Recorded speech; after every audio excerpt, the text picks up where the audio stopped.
I gave you my heart. Hello everyone, welcome back to our channel. In today's lecture, we are going to be discussing motion in a straight line part 2. So in the previous lecture, if you have watched it, I mentioned a question. That was, if I am moving, I can see that the trees are moving with me. But if I am at rest, I see that the trees are at rest. So I asked you guys, are the trees in motion or are they at rest? Now that you've understood the concepts of point of reference and frame of reference, let me give you a brief understanding, and now you are bound to understand it much better. So consider I have a car. I am traveling with the car, that is, I am inside it and the car is in motion. Here you will observe that I see that the tree is moving with me. But if I am standing here at rest, just next to the tree, I will see that the tree is at rest. So here we say that with respect to the car, the tree is in motion, but with respect to the person at rest, the tree is also at rest. So we say that motion is relative.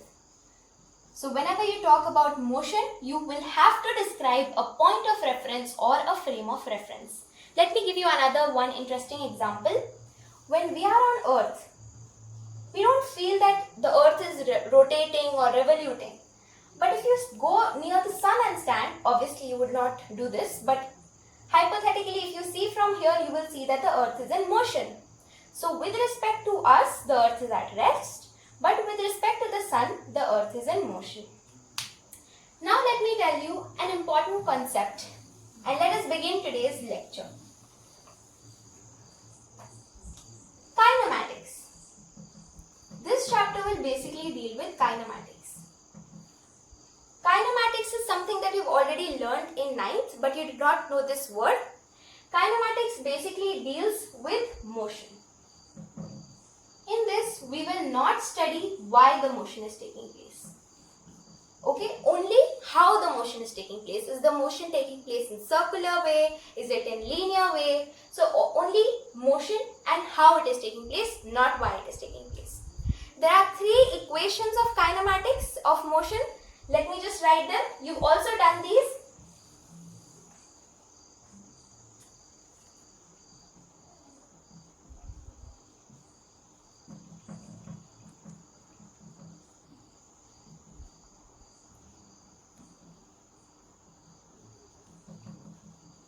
These are the 3 equations of motion in kinematics. Now I will teach you how to derive each one of them in a calculus way and a non-calculus way. So let's get started. Before we get started and derive all these formulae, I used a word calculus. Basically, we are going to do integration. Integration is summation. So in differentiation, we divided it into different parts. Here we are going to integrate or sum it up. So remember, I gave you a formula. I told you it will be important throughout physics. This one, you got this as your result, right? Now here I am going to integrate. This is the symbol we use for integration, and if I want to integrate this is the similar way of integrating this part. I will get this as my result. This is also an important formula. You can take a note of it. It will be very important throughout our derivations. We have a lower limit and an upper limit. So suppose I am integrating x raised to n dx from 0 to infinity. So from 0 or to infinity, I am adding all of x raised to n. So I get x raised to n plus 1 by n plus 1. I write it within square brackets, and lower limit and upper limit. I will tell you how to solve upper limit and lower limit as we move on to the derivation of the questions. If you've already learned integration, you must be wondering where I missed out on the constant. So usually when we integrate anything, we also write the integral of that question plus a constant. So for class 11 physics, you can ignore this constant and carry on with this result. Okay everyone, so now we are going to derive the first equation of motion, which is v is equal to u plus at through the non-calculus method, which means that here in this derivation we will not be using integration. Consider my initial position is x0, My initial velocity over here when I start is v naught. The initial time taken is t naught. So initially consider my time to be 0. So t naught equal to 0. My final position is x, my final velocity is v, and the final time taken is t. Remember in the last lecture I had told you that acceleration is the rate of change of velocity. So can I write my rate of change like this? That is final velocity minus initial velocity divided by final time minus initial time taken. Here you can see my t naught is 0. So substituted here you will get a equal to v minus v naught by t. So do I get at equal to v minus v naught, which means my final velocity equal to initial velocity plus at. Over here when we write this equation, this is taken as our v naught. So finally we get the equation v is equal to u plus at, and hence it is derived. So now let us derive the first equation of motion again, but this time with a calculus method. So consider my initial velocity v naught, time t naught, that is 0. I am starting from rest. My initial distance is also 0. The finals are v, t and s. Now you know, I also derived in the previous class, I told you that a is equal to dv by dt is the physics representation of acceleration is the rate of change of velocity. Now note that whenever we will use integration in physics or integration of a small quantity, this is a small quantity dx. If this is x, this whole is x, this small part will be called as dx. Whenever we integrate dx, small dx's will add up to a total x. So in physics, only in physics, whenever we have integral dx, we will write it as x. Mind you, in maths more formulae will come, but for now in 11th physics we will only use this formula. Now let me begin to derive this. I can write this as dv equal to a into dt in a simpler form. Now integrating on both the sides. You must be wondering why I took a out of the integration. It is because this is the equation for constant acceleration. Constant will never be added up. It will come outside the integration. It is one of the rules. So the initial velocity is v naught and the final is v.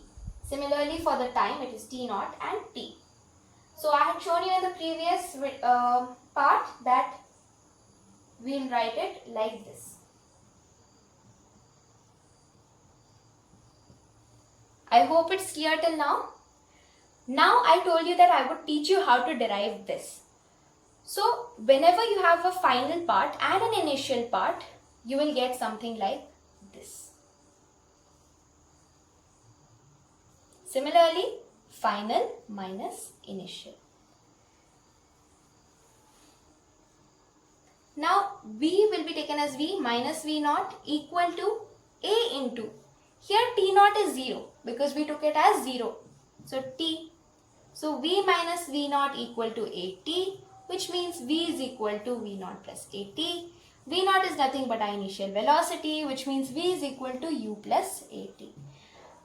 Now here let me give you a note so that it will be helpful for other derivations. Here, say suppose I have integral dx from x naught to x. We will write it as x initial and final. Or for a simpler and better understanding, let us take a here. So from x naught it is reaching to x. So I will get x minus x naught. This is a formula and you need to remember it. We will be using it constantly throughout the other derivations as well. Now let us derive the second equation of motion using the non-calculus method. Consider the initial time as t naught, initial velocity as v naught and the initial position as x naught. Similarly, the final ones are t, x and v. Now note that these are a few important formulae I want to give before I begin the concept. Average velocity is represented as v bar and average velocity is the final position minus initial position divided by final time minus the initial time. Here we have considered that my initial time is 0 because the body is at rest. So we'll get average velocity as x minus x naught by t. I hope this is clear. Similarly, another formula for average velocity is final velocity plus initial velocity divided by 2. You've done all these formulae in 9th. So this is just a little bit of recap. From these two formulae, you conclude that both of these are equal. So v plus v naught by 2 equals to x minus x naught by t. Let us begin to simplify. What was v? From the first equation of motion, you know that v equal to v naught plus at. Substitute this equation over here. So v is v naught plus at and plus v naught divided by 2 equal to x minus x naught by t. 2v naught plus at into t equal to 2x minus x naught. Now here initial position is also 0 since I said that the object is at rest. So we get 2v naught t plus at square equal to 2 times of x. Why? Since x naught is equal to 0. So what do we get actually? This is nothing but if you divide this equation by 2, right, you will get v naught t plus half at square equal to x. If I write it in a simpler way or the much known way that you know it, I will get x equal to v naught t plus half at square. What is my v naught? It is nothing but u and x is my distance. So ut plus half at square. This is the derivation.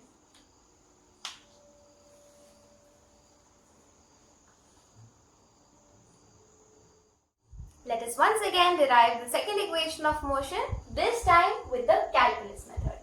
Let my initial time be 0, that means the body at rest, and initial distance covered s naught is also 0. The initial velocity is v naught. Final time is t, final distance covered is s, and the final velocity is v.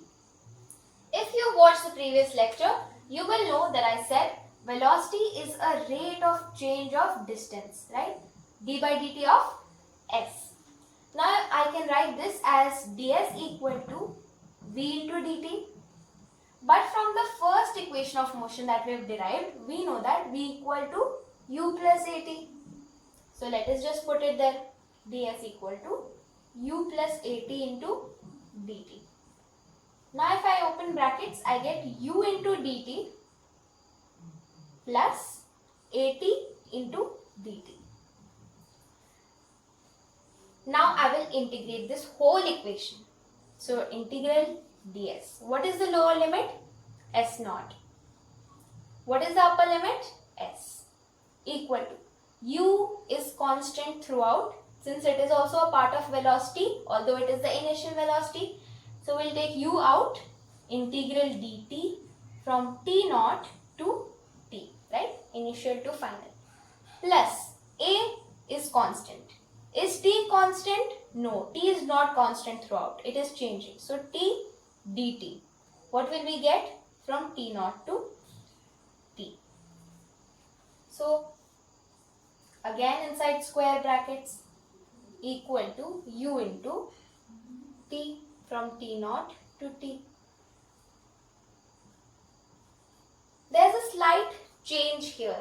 Now you notice there's t dot t dt, right? So here we will write it as t square by 2. It is just a formula, so you remember it for now. You will learn it later on. It is written as t square by 2. Why? I can still explain it if you want. You can take it as a note. I said integral x raised to n dx. The formula is x n plus 1 by n plus 1. So here we have integral t raised to 1 can I write into dt. A similar case. So I'll get t raised to 1 plus 1 by 1 plus 1, that is t square by 2. Now I hope it is clear what I have written. The initial limit is obviously t naught and the final is t. Substitute. So we get I'm really sorry, just s will be here. So that is s minus s naught equal to u into t minus t naught with plus a into t square by 2 minus t naught square by 2. Here you know s naught and t naught are 0. S equal to ut, t naught is 0 plus t naught is 0 again, so at square by 2 since t naught equal to 0.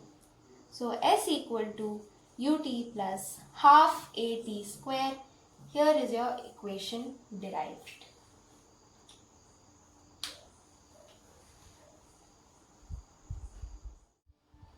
Now let us derive the third equation of motion, firstly using the non-calculus method.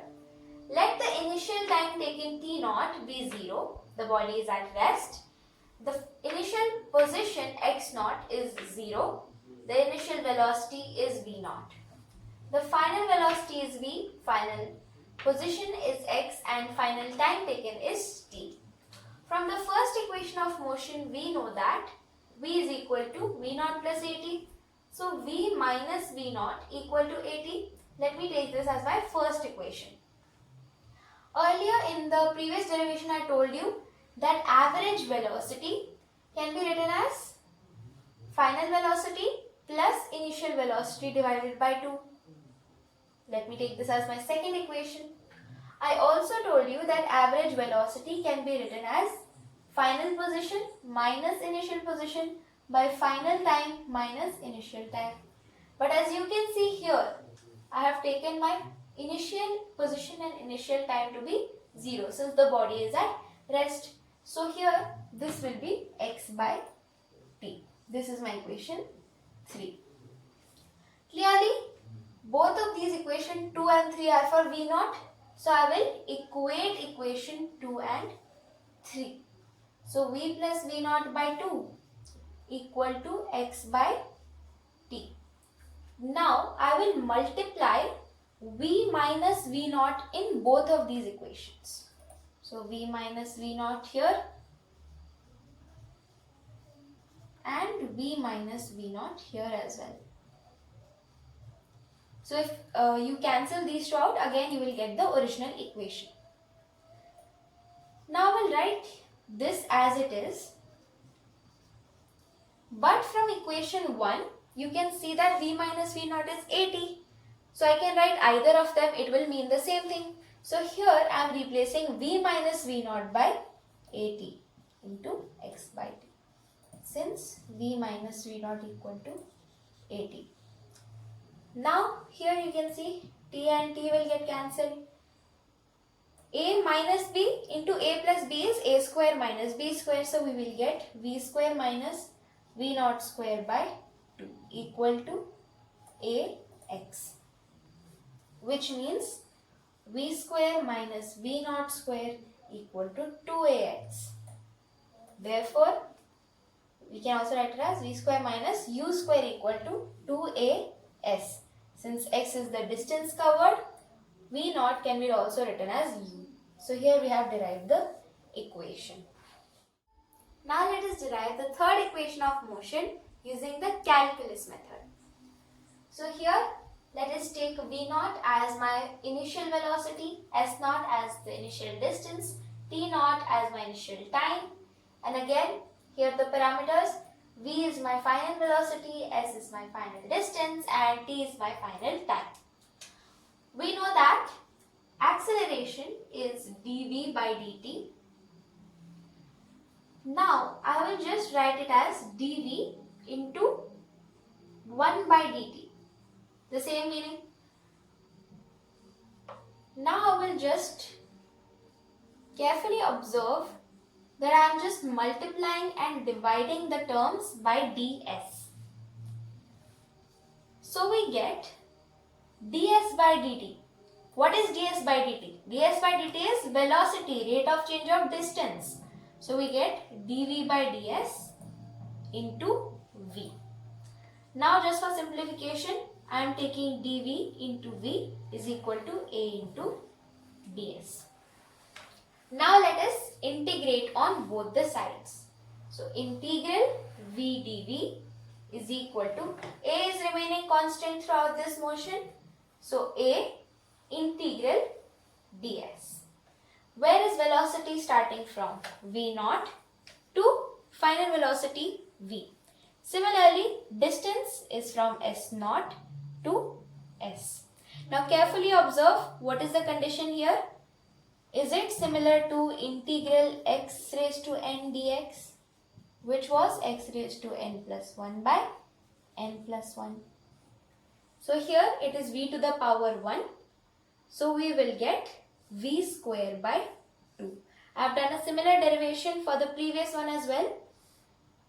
From v naught to v equal to, a remains constant and s remains as it is, from s naught to s. Now s naught is 0, here you can see.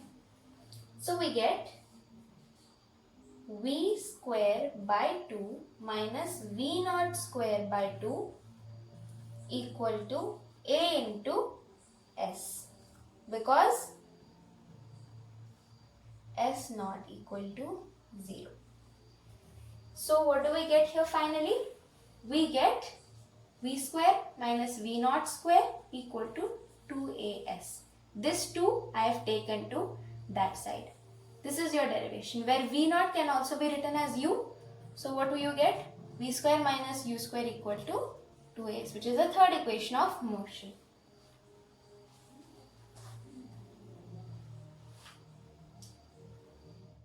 Now take a look at this short note. Distance at the nth second in time is given by u plus a by 2 into 2n minus 1. Take a look closely. U is the initial velocity, a is your acceleration. The n here at nth second is the same n you will put in here. This is the formula. This can be used for questions like this. I will not solve this one, but you will get a general idea. So you have to find the distance covered by a body traveling at 52 centimeter per second. It is the acceleration. At the 8th second, what is 8? N. So n is 8, a is 52. And here it is given body starts from rest. Since the body is starting from rest, your u is obviously 0. Now you can put in the values and calculate your distance very, very easily. Now let us discuss another interesting concept called free fall. So what is free fall? Let us just read through the definition. It is the motion of an object with uniform acceleration towards the earth. So in 9th standard you have studied, suppose this is the earth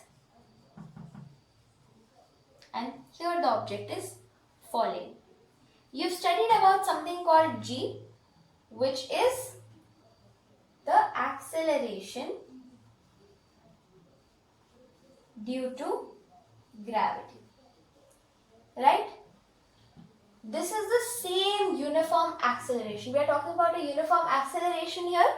That uniform acceleration is nothing but g. So when an object is falling down, if it starts falling down at an acceleration a, by the time it is coming towards earth, its acceleration becomes g. Let me just tell you about different cases and the different equations of motion that can be formed during the free fall of an object.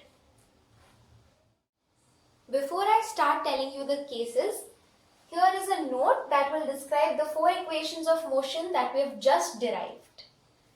Take a look at those, note them down and come to the first case, which is where the object is going vertically upwards.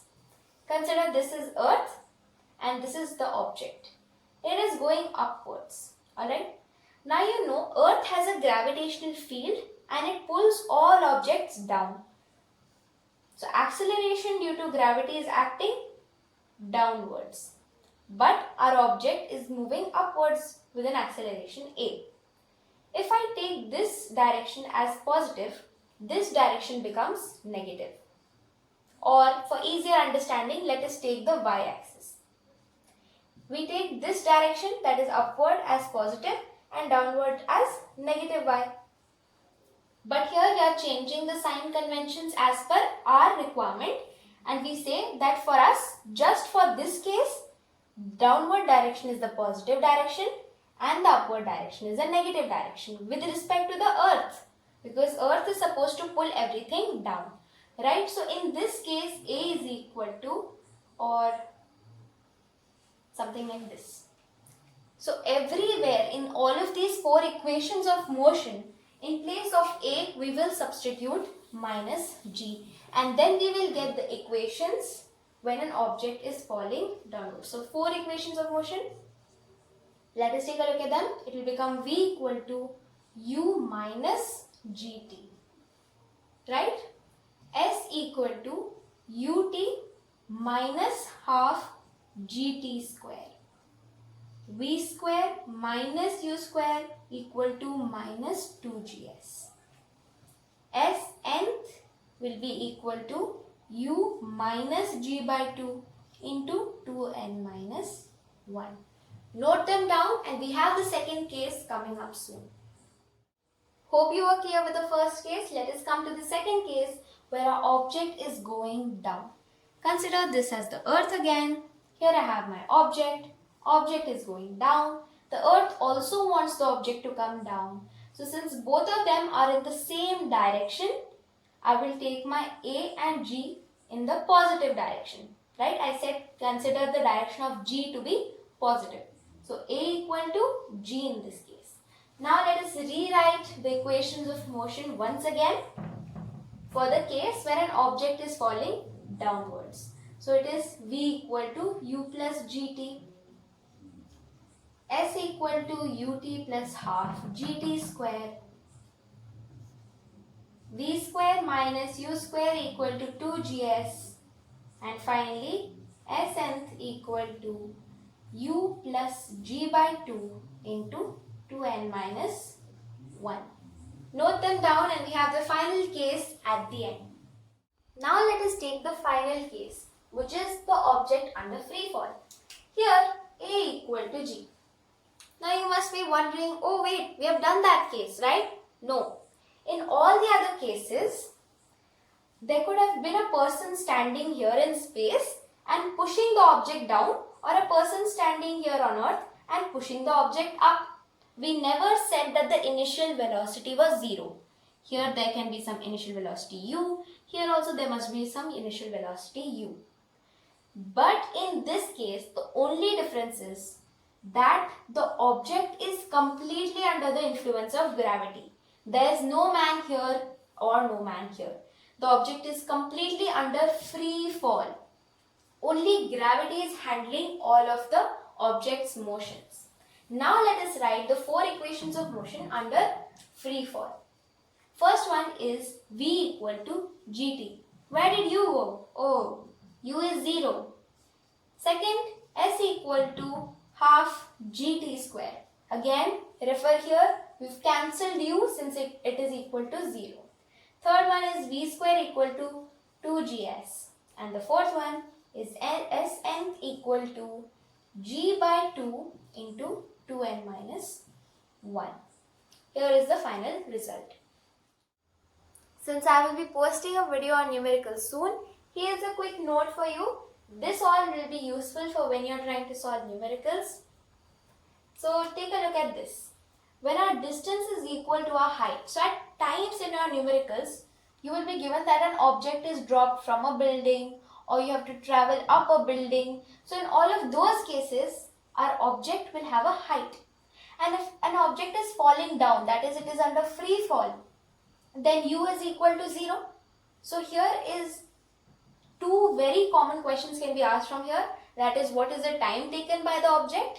And the second one, what is the velocity of an object under free fall when it is falling from a height h?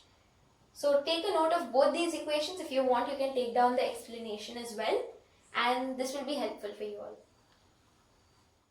Now let us come to another concept called stopping distance. Take a look at the definition, take your time to read it. I'll read it slowly. When brakes are applied to a moving vehicle, the distance travelled before the vehicle stops is called a stopping distance. Here is an illustration. I think you'll be able to understand better. I have a moving vehicle. Now at A, the man or the person inside it puts a brake. But the vehicle doesn't immediately stop once you put a brake. So it travels a small distance ds. Remember, I'm putting a d, which is why I'm calling it a small distance. Let us say this whole distance is s. It takes a small distance ds to finally stop. So at b it will finally stop. So how do we derive this ds? We know that v square minus u square equal to 2as. But here what is the distance we are talking about? Stopping distance. So v square minus u square equal to 2a into ds. Now carefully look. The object is stopping. So here our final velocity is 0. So we get minus u square equal to 2a into ds, which means your ds is equal to minus u square by 2a. Very important, at times the direct question may be asked from this equation. Once you've understood stopping distance, let's come to reaction time. By the name itself, you can assume what the definition would be. It is a time taken to observe, think and react. It is usually in the case of driving. Say suppose a person is driving a bus and suddenly in front of him a person comes up, right? So this person inside who's driving, he needs to observe that someone is coming. He needs to think and then he needs to react on when to apply the brake. So if he applies the brake just here, the person may die. So he has to apply a brake somewhere far. So this time where he needs to think, observe and then react such that the person stays alive is called the reaction time. And this is the formula of reaction time. It is usually asked in 1-marker questions, so you can note it down. Now let us come to an extremely important topic, that is relative velocity. At least one numerical will be short in your question paper from this topic. That's why I'm not going for the derivation, I'm directly coming to an example. So there is a water flowing and on top of that there is a boat.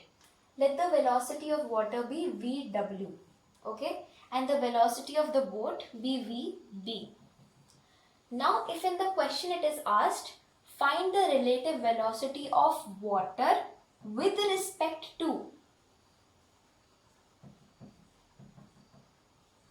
boat, the velocity will be given by Vwb. So how do you calculate Vwb? Very simple. Velocity of water with respect to that of boat is nothing but Vw minus Vb. That is velocity of water minus the velocity of boat.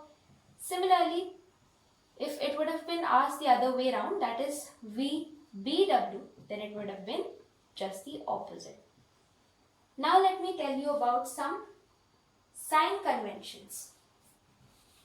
These are very simple actually. You will get them at the first go.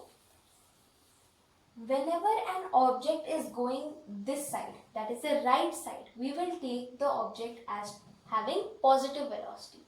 And when it is going this side, it will be negative. So if VA is in this direction and VB is in this direction. So here what happens? My VA is positive VA and VB is negative VB. So if I have to find VAB, it will be VA minus VB. This is very important because at times, even here you observed, if the velocity of river was in this direction and I was trying to row the boat in the other direction, then I would have got the result as minus is plus, so plus VB. I will write down all the formulae for your convenience. Please note them down. So here are the top 5 relative velocity formulae. You can either remember them or you can learn the concept. I think it will be better if you learn the concept. So the original formula for VAB, that is velocity of A with respect to B, is VA minus VB, and velocity of B with respect to A is given by this formula. Now take a look at it. Let us start from the first one. If both of my velocities are same, put it in that value and see. VA equal to VB, so you get it as 0 in both the cases. Now here comes the challenge number 1, that is if both of them are going in the same direction. Both the sign conventions are positive. For better understanding, let me draw the coordinate system. Don't take a look at the y-axis, just take a look at the x-axis. This is always positive and this is the negative side. Just remember this and then this whole thing will become very easy. So now both of them are traveling in this direction, like this, right? Both the velocities. So VAB is nothing but VA minus VB only. And VBA also stands for the same formula. Now here take a look at this. In this, the velocity is coming in negative direction. That means like this. So how do we understand it? VAB will be given by, VA is also negative, so minus VA, minus of minus VB, right? Both of them are in the negative direction. So we get VAB as minus VA plus VB. This is the formula that we have written. Similarly, just substitute the sign in place of the magnitude. Also write the sign along with the magnitude and then it will become very easy. So, VBA is nothing but minus VB minus of minus VA. So, VBA becomes minus VB plus VA. That is the result what we have got here.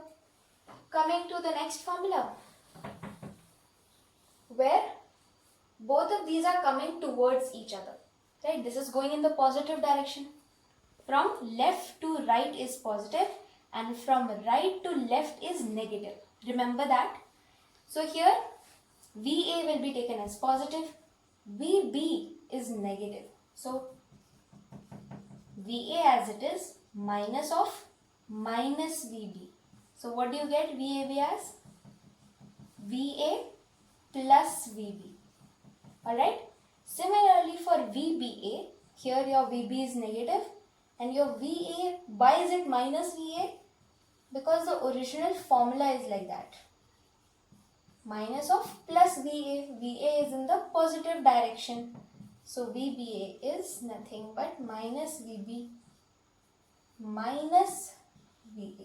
That is what we have written here. And finally the last formula in which VA is going this side, that is from right to left negative and VB is going from left to right positive. So VB is positive and VA is negative. So VAB is given by, VA is negative, so minus VA minus of VB is positive, so plus VB. That is minus VA minus VB. Same result, VBA, that is velocity of B with respect to A, is given by, VB is in positive direction, so it remains VB minus of minus VA. So it becomes VB plus VA. So this is the overall formula. You can note it all down because we will be doing so many numericals in the next class and this is surely going to be one of the questions and you will find all these formulae helpful. Alright, so once you have noted all of these down, thank you so much for watching. I will be coming up with a new video soon. If you have any kind of numericals as your doubts, do put them in the comment section and we will be seeing you guys soon. Bye. Thank you for watching.